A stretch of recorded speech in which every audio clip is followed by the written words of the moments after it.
Struktur modal. Yang pertama adalah pengertian dari struktur modal. Struktur modal adalah mengatur uang pokok dalam menjalankan usaha dari sumber-sumber yang berbeda untuk jangka panjang perusahaan. Ini melibatkan kombinasi saham ekuitas, modal saham preferen, surat utang, pinjaman jangka panjang, laba yang ditahan, serta sumber dana jangka panjang lainnya yang berhasil dikumpulkan oleh perusahaan.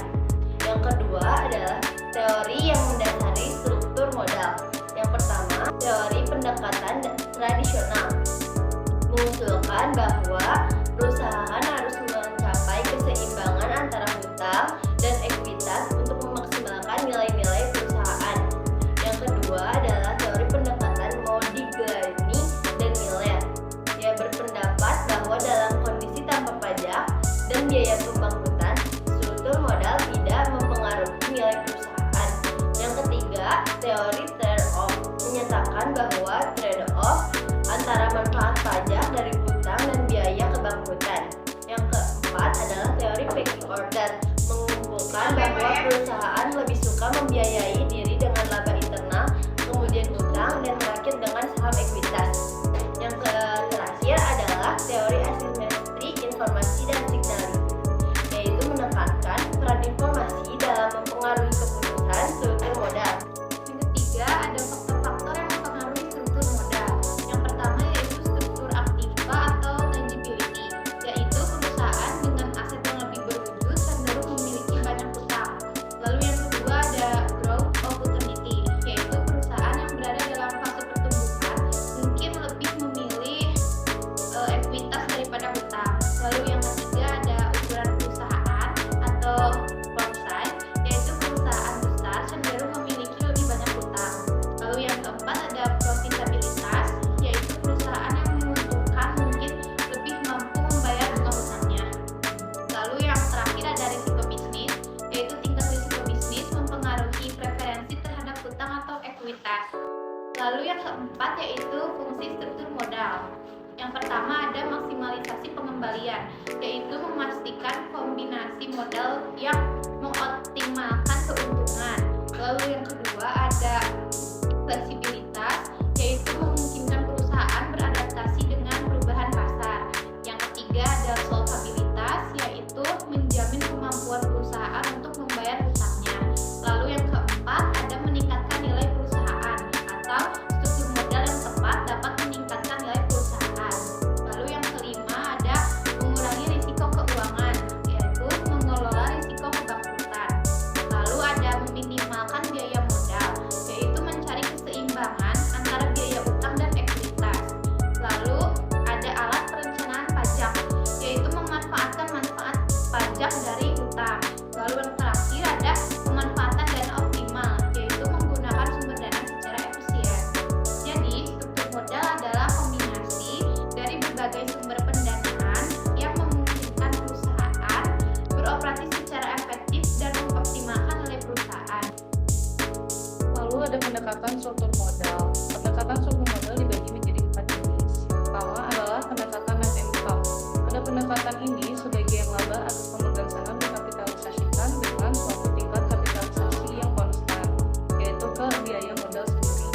Asumsi yang mendasari pendekatan net income adalah biaya hutang dan biaya modal sendiri, lalu biaya hutang sebelum pajak. Yang kedua adalah net operating income.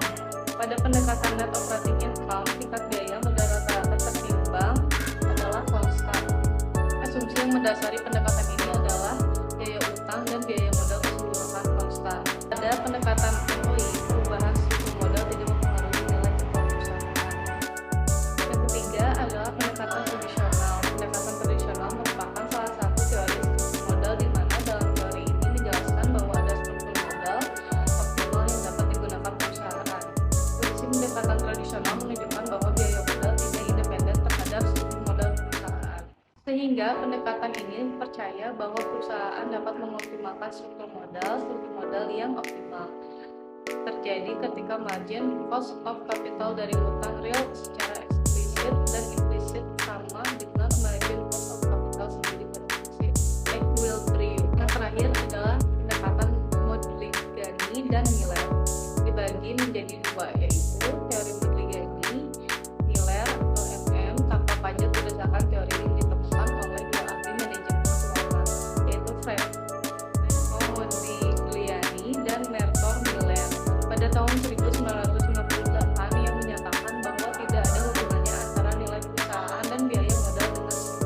pendekatan tersebut didukung dengan adanya proses arbitrasi. Melalui proses arbitrasi akan membuat harga saham atau nilai perusahaan baik yang tidak menggunakan hutang atau yang menggunakan hutang. Kedua, teori Modigliani Miller, Franco Modigliani dan Merton Miller menerbitkan teori lanjutan pada tahun 1998. Asumsi yang diubah adalah adanya pajak terhadap penghasilan perusahaan. Corporate income tax. Dengan adanya pajak ini menyimpulkan bahwa pengguna utang akan meningkatkan nilai perusahaan karena biaya utang adalah biaya yang mengurangi pembayaran pajak.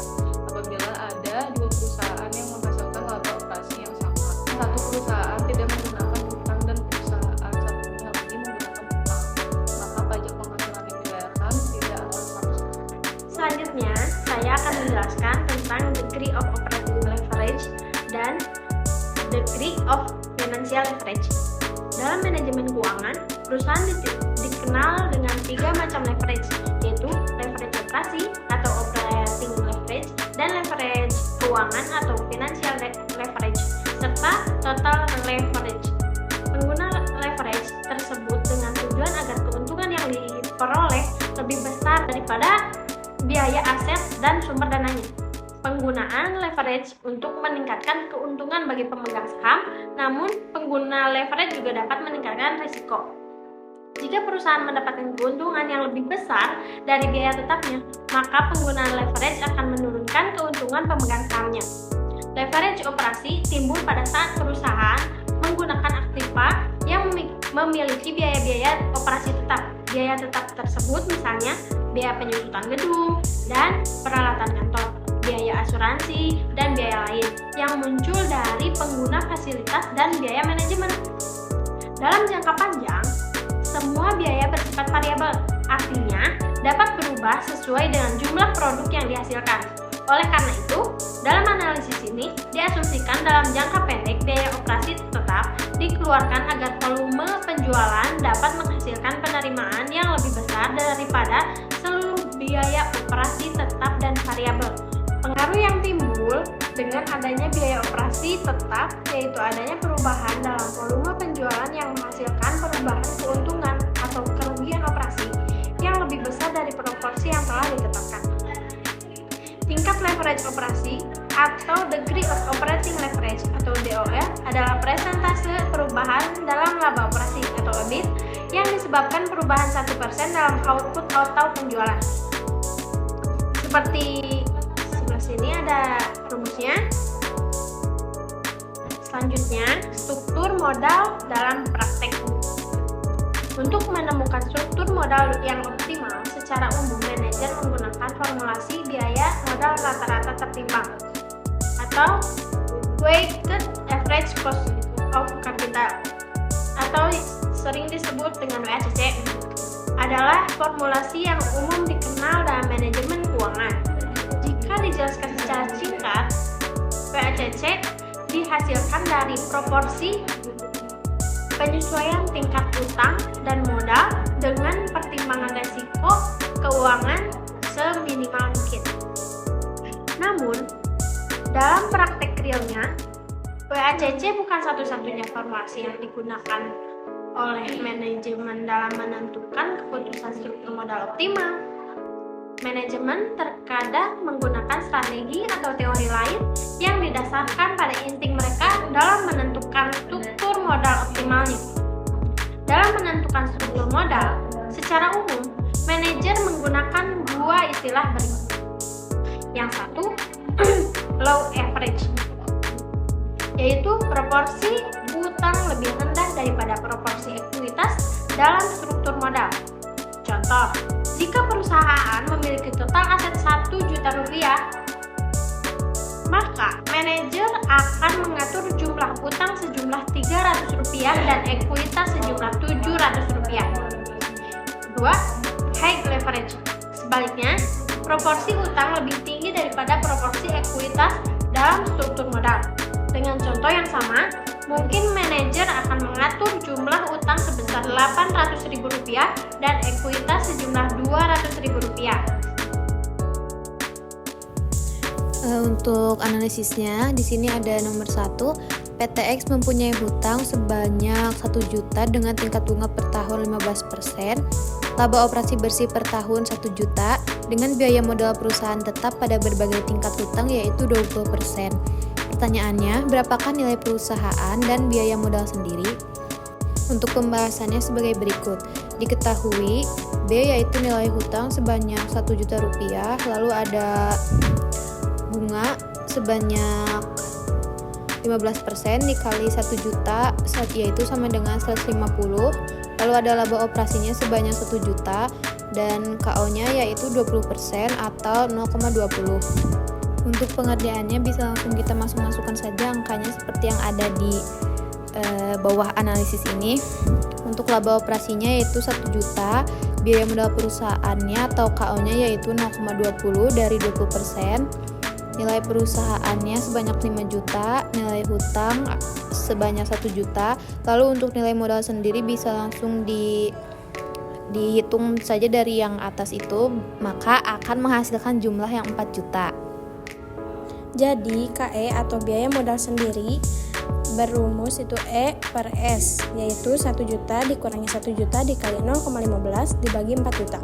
Dan hasilnya 850 dibagi 4 juta sama dengan 0,2125 yang dipersenkan jadi 21,25%. Contoh soal 2. PTA dan PTB memiliki laba operasi yang sama yaitu sebesar 10 juta rupiah.